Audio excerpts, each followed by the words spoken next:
you'll hear a woman called Mara Stiles telling a group of people about her holiday at an eco-camp in Patagonia.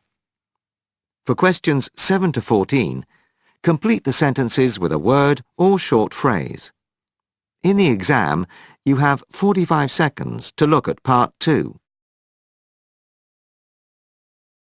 Hi, my name's Mara and I'm just back from a holiday in South America where I've been staying at a most wonderful place called Eco Camp Patagonia in the very south of Chile. I really wanted to go to Patagonia and the national park in particular. It's somewhere unspoilt where you can really connect with the natural world.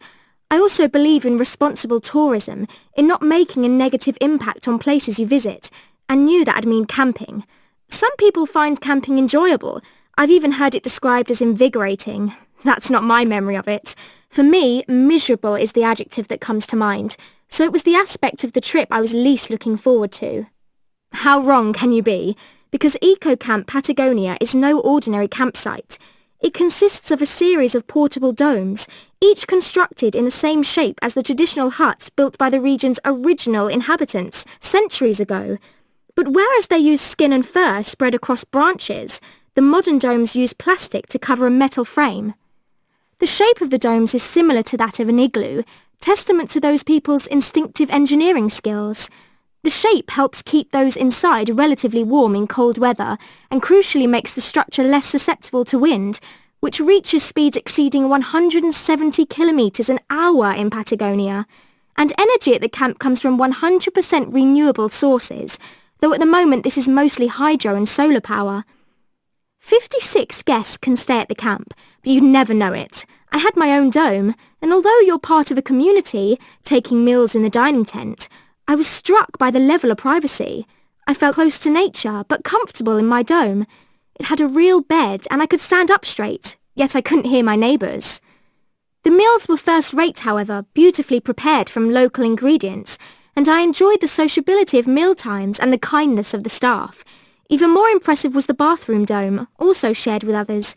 As well as the normal facilities, there were really efficient showers. Now that's a treat on this type of holiday, especially after a long day exploring the countryside. The camp is moved each year in the winter so that the actual ground doesn't become damaged. When you walk from dome to dome, you're stepping on what's known as a boardwalk that stops visitors wearing out the grass. And all rubbish is removed or organically composted. It's a real model of sustainable, low-impact tourism. Hikes came in 3 categories. I knew I wasn't up to what were known as the hard hikes, and so opted for the medium ones instead. These were quite challenging, but the alternative was the category called soft, an unfortunate description for anyone like me with a bit of pride. But I had no real cause to regret my choice. You really feel at one with nature, and there are endless photo opportunities. I got some wonderful shots, including a fantastic sunset over a glacier, and one of the iceberg we came across one day, floating in a fjord. That's the one I show everybody. And of course there are all the wild flower and bird species you could ever hope to see. So before I go on to tell you about... Now play the recording again. That is the end of Part 2. Now turn to Part 3.